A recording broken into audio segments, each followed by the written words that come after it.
bakkal borç vermezmiş, yok sevgilim terk etmiş. Kaderim böyleymiş, satarım manasını. Yok bakkal borç vermezmiş, yok sevgilim terk etmiş. Kaderim böyleymiş, satarım manasını. Kış bitince yaz olacakmış, günler uzayacakmış. Beklediğim gelecekmiş, satarım anasını. Boş vermişim üzülmeyi, boş vermişim her şeyi.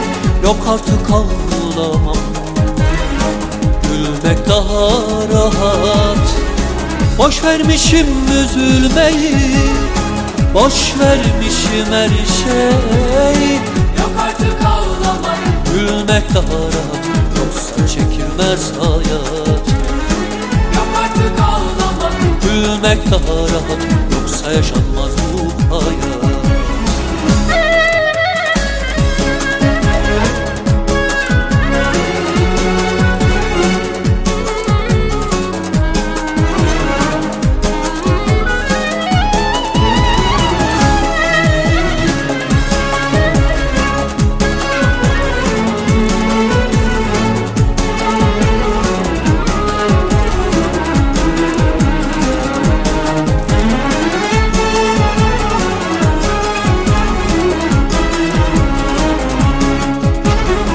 Yok o beni sevmezmiş, yok kira gecikmiş.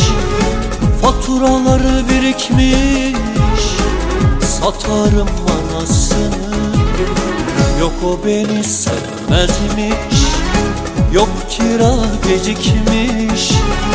Faturaları birikmiş, satarım manasını. Dünya benim olacak mı? Yanıma kar kalacak mı? Sonunda öldürmeyecek mi? Satarım anasını. Boş vermişim üzülmeyi, boş vermişim her şeyi. Yok artık ağlamam, gülmek daha rahat.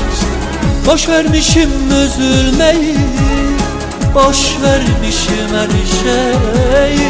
yok artık ağlamam, Gülmek daha rahat, yoksa çekilmez hayat.